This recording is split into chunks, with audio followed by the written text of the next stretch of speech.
하나님의 말씀은 요한복음 1장 1절로 14절까지를 교독하시겠습니다. 태초에 말씀이 계시니라. 이 말씀이 하나님과 함께 계셨으니 이 말씀은 곧 하나님이시니라. 그가 태초에 하나님과 함께 계셨고 만물이 그로 말미암아 지은 바 되었으니 지은 것이 하나도 그가 없이는 된 것이 없느니라. 그 안에 생명이 있었으니 이 생명은 사람들의 빛이라. 빛이 어둠에 빛이 돼 어둠이 깨닫지 못하더라. 하나님께로서 보내심을 받은 사람이 났으니 이름은 요한이라.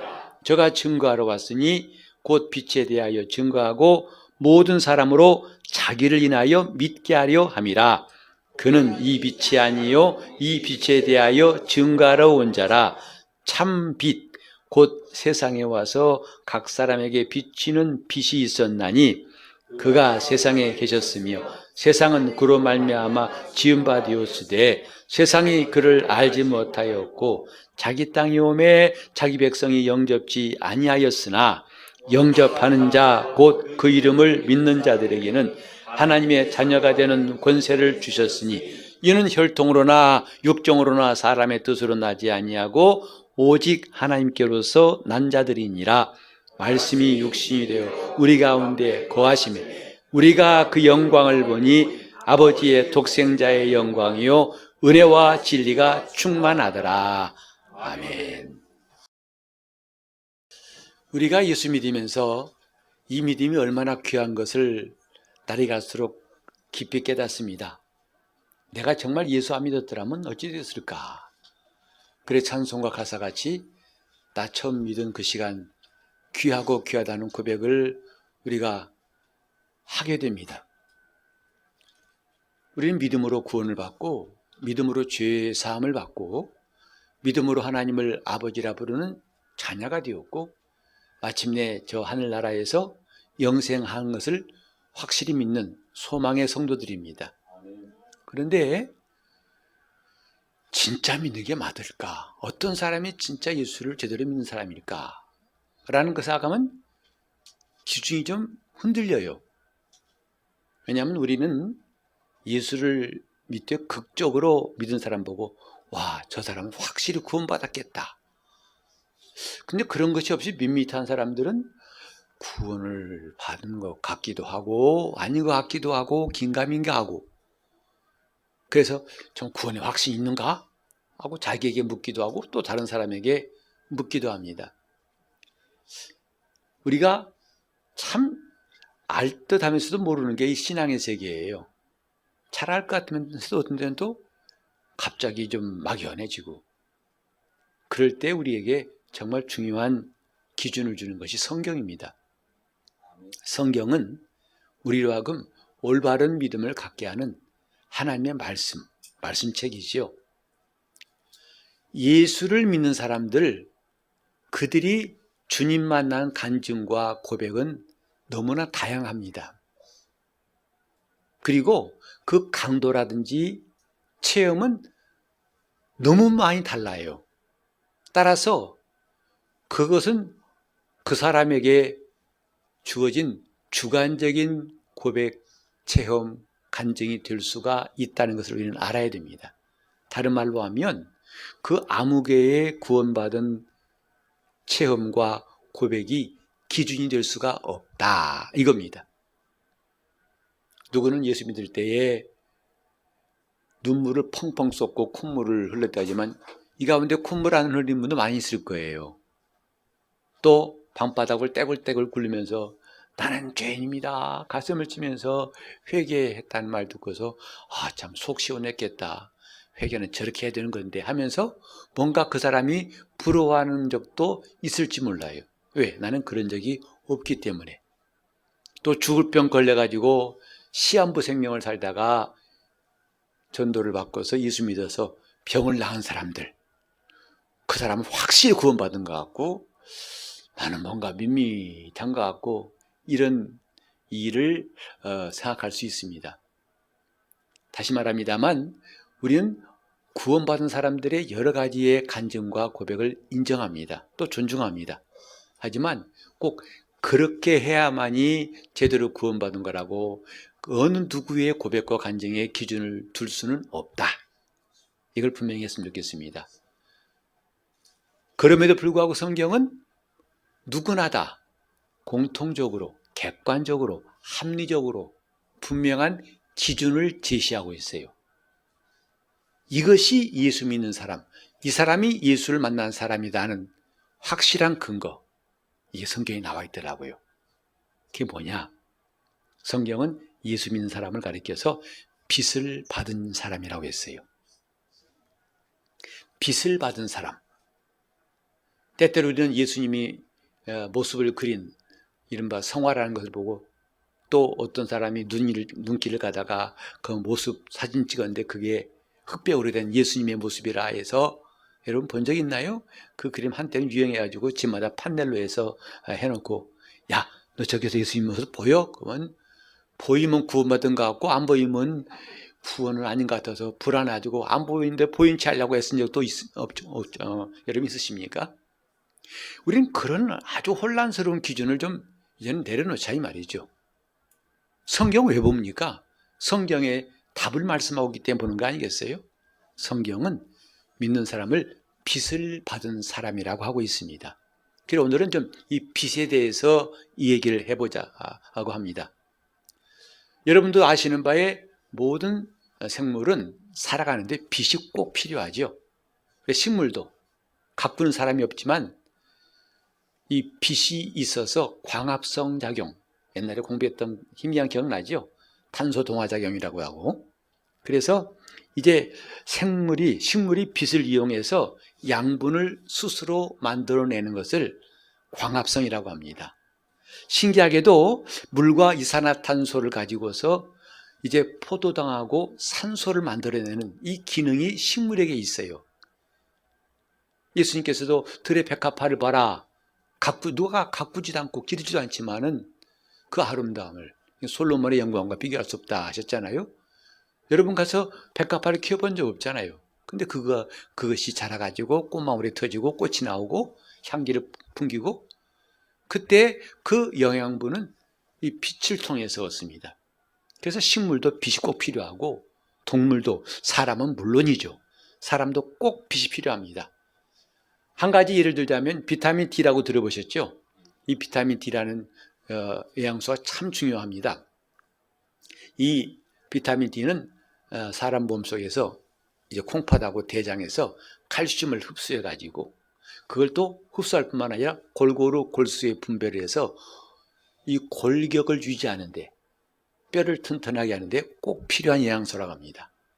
근데 이것은 반드시 햇빛에서 얻습니다. 그래서 햇빛의 자외선을 우리 몸이 흡수해야만이 우리 몸에서 비타민 D가 만들어진다는 거죠. 그래서 아무리 자외선 차단제 바르고 자외선 조심하라 해도 20분 정도는 자외선에 노출을 시키라는 거 아니겠어요? 그래야 몸이 비타민 D를 충분히 만들 수 있다고 합니다. 자, 이렇게 빛이 참 중요하다는 것. 성경 보면 하나님께서 만물을 창조하실 때도 가장 먼저 창조하신 것이 빛이 있어야 해요. 빛이 있으라. 이 땅에 그 바다에 또 하늘에 육지에 어떤 생물이 있기 전에 먼저 하나님은 빛이 있으라 하고 빛을 창조하셨지요. 이렇게 만물의 시작에 하나님 빛을 창조하셨는데 사람에게는 이 몸만 빛이 필요한 것이 아니고 오늘 중요한 것은 영에게도 빛이 필요하다는 것. 그것을 말씀드리려고 합니다. 곧 내 몸에도 빛이 필요하고 동시에 내 영에도 빛이 필요하다는 것. 물론 그때 영에 필요한 빛은 태양광선이 아니겠지요. 그래 본문에 보면 그 빛을 참빛이라고 했습니다. 곧 하나님의 빛, 하나님께로부터 나오는 빛이 필요하다. 그래 인간은 하나님께서 창조하신 이 빛이 몸에 필요한 것 같이 창조에 속하지 아니한 하나님의 빛, 곧 생명의 빛이 내 영에 필요하다는 것을 성경은 가르치고 있는 것입니다. 그래서 성경에 보면 여러 군데에서 하나님은 빛이시라는 말씀이 나와 있는데 잠깐 몇 구절만 보도록 하겠습니다. 자, 잠깐 우리 요한일서 1장 5절을 함께 읽어보도록 하겠습니다. 우리가 저에게서 듣고 너희에게 전하는 소식이 이것이니 곧 하나님은 빛이시라. 그에게는 어두움이 조금도 없으시니라. 하나님은 빛이시니라 했어요. 우리는 하나님을 자꾸 모양으로 떠올리고 그걸 또 발전시켜가지고 신앙의 체험도 또는 환상이나 특별한 은사를 통해서만 하나님을 찾으려는 것은 매우 좀 제한되어 있고 그렇게 올바른 방법은 아니라 생각합니다. 성경 분명히 하나님은 빛이라, 그분을 빛으로 하는 것만큼 확실한 신앙은 없어요. 하나님은 빛이시다 했어요. 또 요한복음 3장 19절을 함께 또 읽습니다. 그 정죄는 이것이니 곧 빛이 세상에 왔으되 사람들이 자기 행위가 악함으로 빛보다 어둠을 더 사랑한 것이니라. 예수님이 친히 하신 말씀이에요. 그가 이 땅에 오신 것을 빛이 세상에 왔다 하고 말씀하셨어요. 정확하게 말씀하신 겁니다. 빛이 세상에 왔다. 또 8장 12절을 함께 읽습니다. 예수께서 또 일러 가라사대 나는 세상의 빛이니 나를 따르는 자는 어둠에 다니지 아니하고 생명의 빛을 얻으리라. 생명의 빛, 나는 세상의 빛이다. 이렇게 확실하게 주님이 말씀하셨지요. 그분은 생명의 빛이시라고 했습니다. 우리는 이런 빛을 하나님께서 받게 하시려고 지어놓으신 게 뭐냐면 우리 영이에요. 이 빛을 몸은 받을 수 없어요. 이 몸은 태양빛이 필요할 뿐이지 지금 성경 요한복음 1장에 말씀하시는 이 참빛은 몸이 느끼지도 못하고 받지도 못합니다. 그렇다면 이 빛을 받기 위해서 우리 몸에 장치하신 게 영이에요. 전에 말씀드린 것처럼 사람은 영과 혼과 몸이 있다고 했지요. 그건 내가 셋이란 말이 아니고 나라는 존재는 혼이에요. 그 성경에 사람을 혼이라는 말씀이 참 많습니다. 그래서 내 영혼아 라고 시편에 있지만 다 내 혼아 하고 여호와를 찬양하라 혼이라고 했어요. 내 영혼을 소생시키시고 그건 내 혼을 소생시키시고 나는 곧 혼인데 이 내가 세상을 경험할 수 있고 세상을 느낄 수 있는 기능이 몸의 기능이에요. 몸은 오감을 통해서 보고 듣고 만지고 또 깨달아서 나에게 주는 정보를 계속 보냅니다. 그런가 하면 세상뿐만 아니라 우리는 하나님께 열려 있어서 하나님을 향해서 그분을 느끼고 그분과 만날 수 있고 그분이 주신 걸 받을 수 있는 기능을 영의 기능이라고 합니다. 그래서 영의 기능이 활발한 사람은 신앙생활을 잘할 수 있고 영의 기능이 처져있는 사람은 하기 힘들겠죠. 예배할 때도 지금 영의 기능이 왕성한 사람은 하나님 말씀을 놓치지 않고 다 듣고 그 말씀에 반응하고 감동되고 움직입니다. 이런 영이 뭔가 우리 한번 잠언 20장 27절을 보면은 같이 크게 읽겠습니다. 사람의 영혼은 여호와의 등불이라 사람의 깊은 속을 살피느니라. 여기에 사람의 영혼이라 되어 있지만 본문에 보면 사람의 영이라 했어요. 혼이 아닙니다. 사람의 영은 여호와의 등불이라 했고요. 사람의 깊은 속을 살피느니라. 뭐가 등불이라고요? 사람의 영이라는 거예요. 혼이 아니고 영이 등불이라 이 말이죠. 여기 등불이 하니까 좀 뜻이 애매할 것 같아요. 왜냐하면 등불이라는 그 불을 말하는 것인지 아니면 등잔 말하는 것이 좀 의미가 선명하지 않을 수 있어 원문을 찾아봤더니 이 등불이란 말은 램프, 영어로 램프고요. 우리말로 등잔이에요. 내 영은 하나님의 등잔이다. 여러분, 등잔에다 기름을 부어야 불을 피울 수 있죠? 내 영은 하나님의 등잔이라 이 말이죠. 근데 불이 안 켜 있으면 그건 어두운 깜깜한 밤 같아요. 뭐가? 내 영이.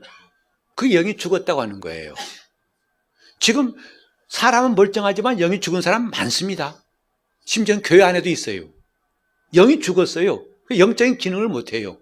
불 꺼진 방 같아가지고. 그런데 그 영이 뭐냐면 원래 하나님의 빛을 받을 준비하도록 하나님이 장치하신 거예요. 그게 원래 영의 고유한 기능이랍니다. 그러니까 사람의 영은 하나님의 등불이다. 그래서 하나님의 빛이 어디로 들어온다? 영에 들어올 수 있는데 인간이 범죄함으로 빛이 들어오지 못해서요. 끊겨버렸다 이 말이죠. 우리는 하나님 말씀을 들으면서 정말 신기하게 하나도 애매한 것이 없이 어쩜 이렇게 수학 공식보다 더 정확하게 딱딱딱딱 들어봤는지 성경을 보면 볼수록 감탄할 수밖에 없어요. 사람의 영은 등불이고 등잔이고 하나님은 혼도 아니고 몸도 아니고 내 영에 하나님의 빛을 비추신다 이 말이죠. 근데 그 영이 죽었다 했어요. 구약 성경에도 보면은 구원, 하나님의 구원을 종종 하나님의 얼굴에 있는 빛과 연관시켜서 한 것을 볼 수가 있습니다. 몇 군데 한번 볼까요? 시편 80편 3절부터 볼까요? 같이 읽겠습니다. 하나님이여 우리를 돌이키시고 주의 얼굴 빛을 비추사 우리로 구원을 얻게 하소서. 그러니까 구원을 얻는 것과 하나님의 얼굴에 빛을 비추시는 것과 동격이에요. 하나님의 얼굴을 우리에게 향하시고 빛을 비추시는 것은 곧 우리의 구원이다. 그 다음에 7절을 같이 보겠습니다. 만군의 하나님이여 우리를 돌이키시고 주의 얼굴빛을 비추사 우리로 구원을 얻게 하소서. 주님의 얼굴에 빛을 비추시면 우리는 구원이 있습니다. 벌써 구약 때부터 이렇게 하나님의 빛에 대해서 느낀 사람들이 아는 사람들이 영감해 가지고 이걸 깨달은 거죠. 자, 그 다음에 이제 시편 94편 1절을 볼까요? 시편 94편 1절 여호와여 보수하시는 하나님이여 보수하시는 하나님이여 빛을 비추소서. 보수한다는 말은 복수하신 분이라는 얘기예요. 대적들에게 복수하신 하나님, 그게 바로 우리의 구원이지요. 그것은 하나님 우리에게 빛을 비추시옵소서. 이렇게 또 여러분이 이제 민수기 6장 20절부터 쭉 보면은 아론의 대제사장들이 이스라엘 회중을 향해서 손을 들어 축복할 때 축복의 내용이 나옵니다. 그 내용 가운데 뭐냐면 하나님이 너희를 향하여 얼굴을 드사 그랬어요. 너희에게 은혜와 평강 주시기 원하노라. 이게 오늘날 목사님들의 축도의 원형이에요. 그만큼 하나님의 얼굴과 그 얼굴의 빛은 굉장히 중요한 것, 우리의 구원과 중요한 것을 구약에도 말씀했는데 마침내 신약 성경에도 예수님이 사역을 시작하실 때를 마태복음 4장 16절에 이렇게 나와 있습니다. 함께 볼까요? 흑암에 앉은 백성이 큰 빛을 보았고 사망의 땅과 그늘에 앉은 자들에게 빛이 비치었도다 하였도다. 주님이 드디어 공생애를 시작하시는 그 일을 드디어 흑암에 앉은 백성에게 큰 빛을 비추신 것이다. 우리는 하나님이 빛이시란 말을 좀 잘 이해를 해야겠어요. 이것을 아는 것은 우리 신앙에 굉장히 중요합니다. 다시 말해서 엉뚱한 일을 안 할 수 있다 이 말이죠. 무슨 신비주의에 빠지고 엉뚱한 사람, 하나님을 안다는 사람한테 끌려가가지고 엉뚱한 일을 안 할 수 있어요. 하나님은 빛이시다. 그 빛이 우리에게 빛일 수 있도록 그 빛을 받을 수 있도록 내 영을 하나님의 등잔으로 만들어 주셨다 이 말이죠. 이게 하나님이 우리에게 이미 준비해 놓으신 일이라면 마침내 이제 하나님께서 바울을 향해서 하신 말씀, 바울이 또 자기가 은혜 받은 말씀을 고백하는 게 자 고린도후서 4장 6절인데 함께 보실까요? 고린도후서 4장 6절 어두운 데서 빛이 비치리라 하시던 그 하나님께서 예수 그리스도의 얼굴에 있는 하나님의 영광을 아는 빛을 우리 마음에 비추셨느니라. 지금 이 말씀은 사도 바울이 자기가 사도된 것과 자기가 예수를 만난 것에 대해서 간증할 때 그 말 중에 하나예요. 그 이 부분입니다. 여기 보면요, 어두운 데서 빛이 비추리라 하시던 하나님, 이것은 창세기 1장 3절을 그가 인용한 겁니다. 흑암이 깊음 위에 있는 이 깜깜한 곳에 첫째 날 하나님께서 빛이 있으라 하신 그 말씀을 바울이 인용한 거예요. 그 하나님께서 이제 무슨 일을 하셨느냐? 예수 그리스도의 얼굴에 있는 하나님의 영광을 아는 빛을 우리 마음에 비추셨느니라. 예수님이 이 땅에 사람을 오셨고 그 얼굴에서 빛이, 하나님의 영광이 우리에게 비치게 하셨다 이 말이죠. 이건 바울의 간증이에요. 한번 같이 볼까요? 바울이 예수 만난 사건을 누가가 기록한 게 사도행전 9장에 나와 있는데 9장 3절을 함께 읽습니다.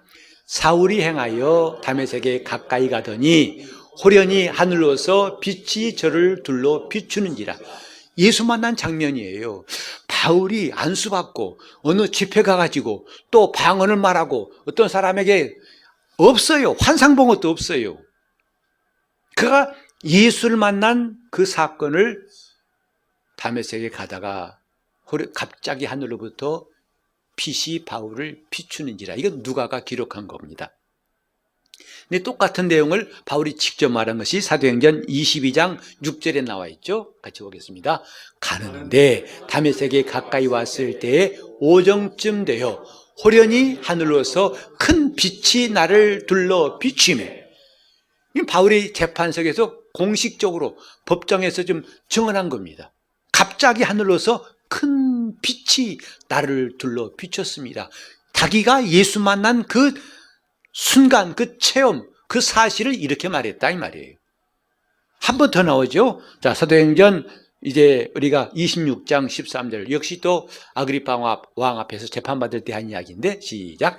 왕이여 때가 정원화되어 길에서 보니 하늘로서 해보다 더 밝은 빛이 나와 내 동행들을 둘러 비추는지라.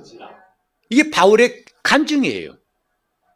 나는 예수 만날 때 하늘에서 갑자기 해보다 더 밝은 빛, 아까 22장에는 큰 빛이라고 했는데 여기는 해보다 더 밝은 빛이 나와서 나와 내 동행들에게 비췄다 했어요.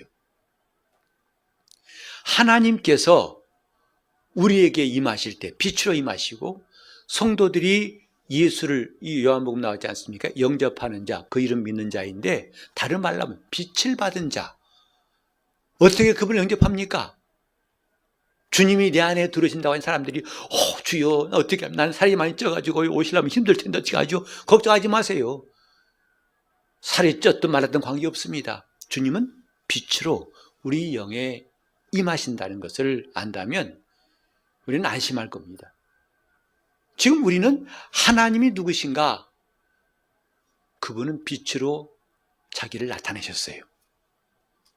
이 세상의 빛이 아니라 전혀 없는 새로운 하늘로부터 참 빛으로 이 땅에 오신 이가 예수 그리스도예요. 그리고 그 빛을 받은 것을 믿는 자라고 말합니다. 그 빛을 받은 사람, 믿는 자예요. 자, 이것은 지금 바울만의 경험이 아니죠. 아유, 바울은 좋겠어. 그렇게 뭔가 삐까뻔쩍하게, 아우, 정말, 그래서 너무 밝아, 눈도 멀었대요. 나는 그런 체험 없으니 난 바울이 아니니까. 이렇게 생각하지 맙시다. 우리 한번 다 같이 히브리서 6장 4절과 5절을 또 읽어보겠습니다. 한번 비침을 얻고 하늘의 은사를 맛보고 성령의 참여한 바 되고 하나님의 선한 말씀과 내세의 능력을 맛보고. 이건 전부 다 예수를 믿는 자에 대한 표현이에요. 예수를 믿는 사람은 이런 사람, 이런 경험이 있다. 근데 첫 번째 뭐죠? 한번 비침을 얻고. 뭐가 비쳤을까요? 빛이 비친 거예요. 그 다음에 또 히브리서 10장 32절을 읽겠습니다. 히브리서 10장 32절. 10장 32절 좀 읽어주세요. 누가복음이 참 좋은가 보다. 10장 32절, 히브리서 10장 32절. 자, 전날에 너희가 빛을 받은 후에 고난의 큰 싸움에 참은 것을 생각하라. 여기 뭐라고 했죠? 우리가 전에 내가 예수 믿을 때 이 말을 너희가 전날에 빛을 받은 후에 그랬어요. 오늘 우리가 예수 믿는다는 건 다른 말로 하면 내 영에 빛이 들어온 거예요. 하나님의 생명이 들어온 거예요. 우리가 지금 빛이란 말을 제대로 한다면요, 여러분, 다른 사람의 간증에 우리가 흔들릴 것도 없고, 우리가 평소에 내가 그리스도의 사람인지 아닌지, 내가 믿음인지 아닌지를 스스로 분별할 수 있어요. 하나님은 우리 영에 빛을 비추심으로 우리 영에 생명 있게 하셨어요. 이것을 이른바 구원이라고 합니다. 내가 구원받은 거예요. 나는 구원받았다. 여러분, 내 영에 생명의 빛이 들어왔다 하세요? 나는 구원받았다. 내 영에 생명의 빛이 들어왔다. 빛이 들어온 거예요. 그게 구원받은 겁니다. 자, 빛이 들어오니까 뭐 하던가요? 나는 그 빛 들어왔는지 안 들어왔는지 모르겠는데 어떻게 알죠? 빛이 들어오니까 뭐냐면 아까 바울이 말한 것처럼 하나님의 영광을 아는 빛이라고 있어요. 뭐죠? 진리를 알게 되었다 이 말이죠. 다시 말해서 예수가 하나님의 아들이심이 믿어져요. 그가 내 죄를 위해 십자가에 피 흘리신 것이 믿어진다고요. 그건 내가 학습해서 된 것이 아니고 내 안에 빛이 들어온 결과 그런 놀라운 일이 일어난 거죠. 예수님이 동정녀 마리아에게 탄생하신 거 사람들이 믿으려고 하면 믿어지지 않습니다. 과학은 그 답을 줄 수가 없어요. 근데 이 사실이 믿어져요. 왠지 아십니까? 내게 빛이 들어왔기 때문에. 그래 바울이 말했어요. 하나님의 영광을 아는 빛을 우리 마음에 비추심에. 여러분이 성경 보고 믿어지지 않습니까? 왜 그런지 아세요? 여러분이 열심히 오랫동안 교회 나왔기 때문이 아니에요. 뭐죠? 내 영에 빛이 들어왔기 때문이다 이 말이죠. 여러분 이 방에 불 꺼지면 아무것도 안 보여요. 있지만 안 보이잖아요. 그럼 불이 딱 켜지면 다 보입니다. 저기 뭐 있네? 모양은 이렇네? 냄새는 이렇네? 알잖아요. 내 영에 하나님이 설치하신 등잔에 빛이 들어오니까 그 결과 어떤 일이 일어나냐? 신기하게도 내가 은혜 받은 사람이라는 것이 전혀 이상하지 않아요. 당연해요. 감사해요. 기뻐요.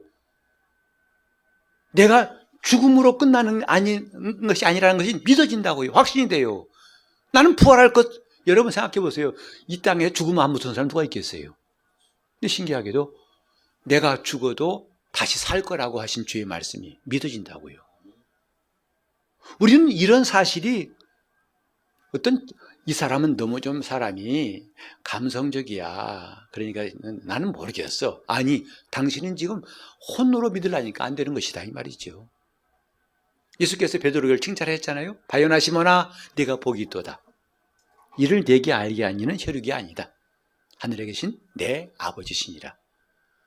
우리가 복음에 관한 진리는요 100% 배워서 아는 게 아닙니다. 하나님이 알게 하셔서 아는 거예요.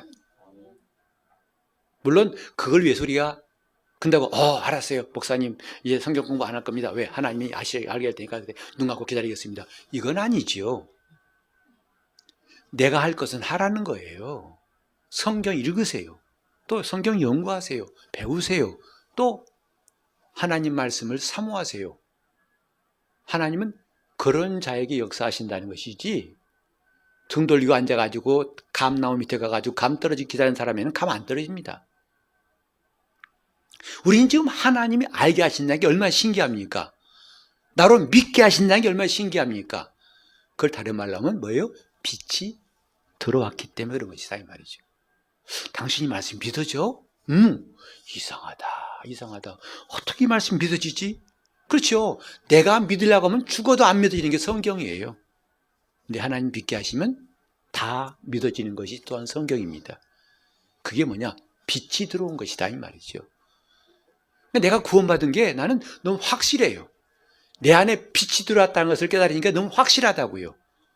그리고 또 한 가지 분명히 말합시다. 내가 빛이 있다는 것, 내 안에 빛이 있다는 것을 감정으로 느낄 수 있는 것 뭔지 아십니까? 평안함이에요. 빛이 들어오면 이유를 댈 수 없는, 형언할 수 없는 평안함이 있어요. 근데 이 영이 어둡고 어두면 감정으로 느낄 수 있어요. 뭐죠? 불안해요. 열심히 해도 불안하고 또 꼬박꼬박 해도 불안하고 기도해도 불안하고 다 불안해요. 기도가 잘 안 됐나? 하나님이 기도를 퇴짜 놓으셨나? 온갖 잡념 때문에 복잡하죠. 그런 거 몰라도 이상하게 평안해요. 하나님이 주신 평안이 이런 거구나 걸 정말 느끼고 살아요. 왜죠? 그 영이 밝아요. 왜? 하나님의 빛이 들어왔기 때문입니다. 그리고 그 빛이 들어온 사람은 감사. 아니 감사를 훈련시킨 사람이 있어요. 감사하세요. 감사. 다 빠졌어. 감사. 물론 그렇게 훈련도 필요하겠지만 사실은 감사는요 나오는 겁니다. 빛이 내 안에 거하신 순간부터는 남들은 감사하지 않을 것인데도 감사해요. 그냥 감사해요. 당신 미쳤어? 미친 것 같아. 난 예수님께 미친 사람이야. 그죠? 미친 사람이죠. 감사하죠. 이런 놀라운 일들을 우리는 이제 실체를 알았다 이 말이죠. 뭐죠? 빛이 내 안에 들어온 것이다 이 말. 빛이 내게 비친 거예요. 그런데 우리가 한번 잠깐 또 볼 말씀이 뭐냐 하면 볼 말씀이 이제 우리에게 또 필요한 게 뭐냐면 자 누가복음 11장 35절 아까 그렇게 몇 번씩 우리 강조했었어요. 읽으라고. 이제 드디어 읽겠습니다. 시작. 그러므로 내 속에 있는 빛이 어둡지 아니한가 보라. 빛이 내 속에 빛이 들어왔지만은 빛이 어두울 수도 있다 이 말이에요. 빛이 어두울 수도 있다 이 말이에요. 이게 주님이 직접 하신 말씀이죠. 내 속에 있는 빛이 어둡지 아니한가 보라. 쉽게 말해서 빛이 들어왔는데 그 빛이 이젠 내 혼에 쏟아져 들어와야 됩니다. 내 영에 빛이 임하였고 그 빛이 어디로 가야 한다고요? 혼으로 들어올 때, 그 비칠 때에 그때 내 영혼이 깨어나고 내 영혼이 힘을 얻고 내 영혼이 하나님께로 더 가까이 나가게 되고 이상하게 성경 읽고 싶어요. 이상하게 기도하고 싶어요. 왜 그래요? 빛이 들어와 그런다 이 말이죠. 그래서 한때는 펄펄 뛰던 사람이 어느 순간이가 절절 펄펄이 아니라 팔팔이 아니라 힘이 쭉 빠져 나중에는 시들해진 일들을 우리는 종종 볼 수 있어요. 당신 왜 그래? 몰라 세월이 지납니다 이런 것 같아. 다 그런 거 아니야? 라고 말하지만 늙으면 다 그런 거 아니야? 라는 식으로 설명할 것이 아니라는 거죠. 왜? 빛이 어두워진 거예요. 빛이 어두워진 거예요. 곧 내 영에 하나님의 빛이 들어왔는데 그 빛을 거기서만 품고 있는 게 아니라 혼을 향해서 그 빛이 비칠 때 강렬하게 비출 때 영적 생활도 밝아지고 환할 터인데 한 번, 두 번, 세 겹 차단하면 점점 빛이 어두워지죠. 여러분 먹구름이 따로 있는 게 아닙니다 보니까 그죠? 흰구름과 먹구름 원래 태생이 먹구름이고 흰구름이라 했더니 그게 아니더라고요. 구름이 많이 껴있으면 어두워요. 안 믿는 눈치인데 저도 비행기 타서 알았어요. 정말 그 파리공항 내리는데 비행기가 착륙할 때요 계속 비행기가 흔들려요. 구름을 뚫고 오느라고. 근데 이게 웬만하면 바로 이제 밑에 보이는데 계속 내려도 안 보이는 거예요. 깜깜하고 구름도 깜깜하고 마침내 공항 거의 다 내려오니까 구름이 안 보이고 이제 땅이 보이더라고요. 구름이 얼마나 꼈든지 막 폭우가 쏟아지는 거예요. 그럴 때 하늘 보면 다 시커매요. 흰 구름, 검은 구름 찾지 마세요. 계속 구름이 쌓이니까 햇볕이 차단되면서 구름까지도 검게 보이더라 이 말이죠. 수검정체랑 구름 없습니다. 마찬가지로 오늘 하나님의 빛이 내게 비치는 것이 한 꺼풀, 두 꺼풀, 세 꺼풀, 네 꺼풀 씌울수록 어두워지겠죠. 지금 이 방도 불을 많이 켜놨으니까 환하지요. 근데 오래돼가 지금 전구 수명이 하나 나가고 둘 나가고 셋 나가 보세요. 그러면 스위치 열려도 별로 밝지가 않죠. 영적 생활도 마찬가지예요. 그렇게 때가 끼고 눈곱이 끼듯이 영적 생활도 빛이 어두워질 수밖에 없기 때문에 우리는 그걸 방지하기 위해서 힘쓰는 것이 신앙생활이에요. 우리가 왜 부지런히 말씀 읽습니까? 왜 기도합니까? 왜 순종합니까? 왜 봉사합니까? 왜 주님을 사모합니까? 빛이 어두워지지 않기 위해서라 이 말이에요. 제가 우리 성도들과 함께 이제 운행하다가 한 달 반 동안 되게 미안했어요. 죄송스럽기도 하고. 왜? 세차를 안 해가지고 차가 범벅이에요. 눈 오는 날 완전히 뒤집었더니 흙탕물 같아. 그래서 저 뒤에 유리는 앞에서 봐도 이게 안 보여요. 그래서 나중에 후진하려면 고생 많이 했습니다. 잘 안 보여가지고. 그러니까 막 차가 다 엉망이죠. 세차해야겠다. 근데 세차가 잘 안 돼요. 왜? 몇 가지 고려할 점이 있어요. 세차는 아마 며칠 후에 눈 온다 그러면 세차하면 헛거잖아요. 심지어는 오늘 했는데 다음날 눈 올 때도 있었어요. 그래서 여부를 봐가지고 눈이 안 와야 됩니다. 일단 그게 필요한 거고, 둘째로 이쪽보다는 저 부청 쪽이 훨씬 싸요. 기름값이 쌉니다. 싸서 웬만하면 심지어는 어떤 데 100원 이상 차이 날 때 있어요. 1리터당. 그러니 여기서 그 100원 이상을 주면서 기름 넣고 싶지 않더라고요. 뭐 기름도 적당히 떨어져 줘야 돼 이렇게요. 기름 8만 원 이상 내야만 되거든요. 이것저것 따지다 보니까 넣을 때를 못 넣다가 드디어 제가 2주 전에 했는데요. 세차하고 나면 기분이 그렇게 좋아요. 앞유리창 깨끗한 거 있죠. 뒤에도 투명해요. 다 봐도 다 보여. 우리 마음 똑같다고요. 너희 빛이 어둡지 아니한가 보라. 왜 기도가 안 되는지 아십니까? 영이 어두워서 그래요. 빛이 안 돌아 그렇습니다. 왜 영적 생활이 별로 재미가 없고 힘들어한지 아십니까? 날씨 탓 아닙니다. 코로나 탓 아닙니다. 뭐죠? 빛이 어두워요. 괜히 이것저것 핑계대고 싶죠? 교회 가는 것. 왜인지 아십니까? 빛이 어둡지 아니한가 보라. 자, 하나 더 볼까요? 에베소서 5장 8절. 성경은 놀라운 말씀하고 계시는데 시작. 너희가 전에는 어둠이었다. 이제는 주 안에서 빛이라. 빛의 자녀들처럼 행하라. 이제는 빛이다. 주 안에서 빛이다. 전에는 뭐죠? 어둠이었다. 어둠은 마귀가 지배하는 이 죄악된 세상을 말하고 사망 권세 아래에 있는 우리 형편을 말합니다. 영적인 것도 포함되는 거지요. 우린 전에는 어둠이었어요. 그리고 그 어둠에 익숙해 있던 사람들이었지만은 이제는 주 안에서 빛이다. 그 빛이 웬만큼 들어온 게 아니라 얼마나 가득 차 있던지 내 자신이 빛처럼 보인다는 거죠. 얼마나 기가 막히고 놀라운 말씀입니까? 너희는 주 안에서 빛이라. 빛의 자녀같이 행하라. 이것이 성령 충만한 성도를 말하는 거죠. 왜? 찬송할 때 여러분 찬송합시다. 저는 여러분한테 그렇게 해본 적 없는 것 같아요. 박수 치면서 불나게 안 해. 저는 여러분이 그렇게 입으로 한 적 없어요. 왜? 이건 누가 끌어가서 아니라 여러분 속에서부터 나온다고 생각하기 때문이죠. 여러분에게 전도합시다. 한 사람씩 이름 적고 우리 합시다. 10년 동안 한 번도 한 적 없어요. 그런다고 저는 전도에 관심 없냐? 아니요.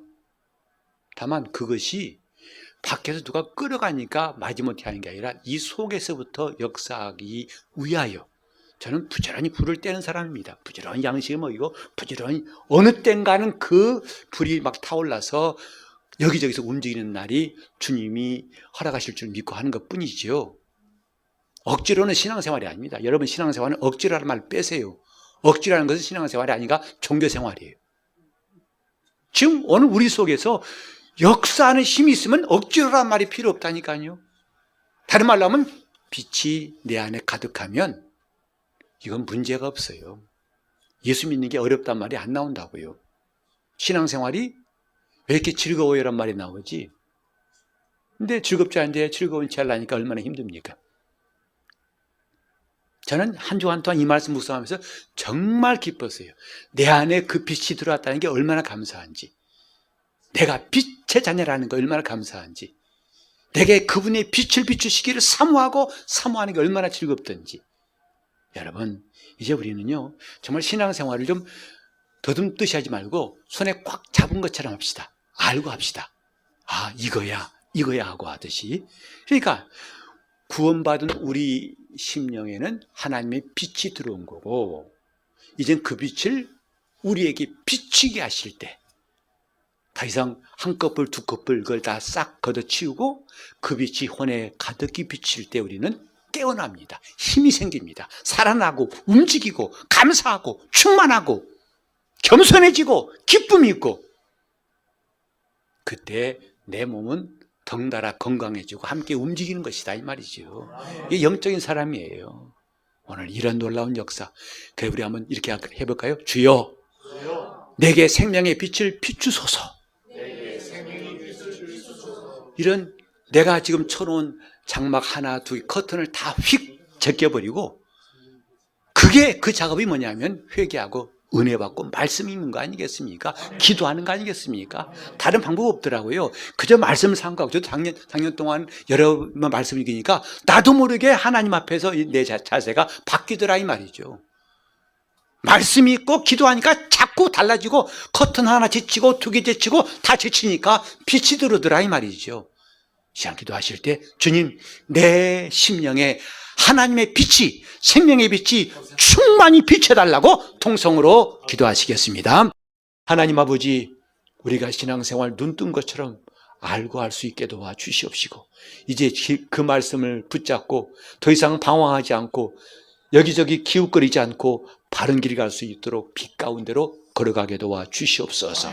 아버지 하나님, 우리 심령에 하나님의 빛이 밝게 비치사 우리가 억지로 하는 신앙생활은 이제부터 단 한 가지도 없게 도와주시옵시고, 기쁨과 감사함으로 또 우리 심령에 강물 같은 평강이 흘러넘치는 놀라운 역사가 오늘 우리 성도들 심령에 이루어지게 도와주시옵소서. 예수 이름으로 기도합니다.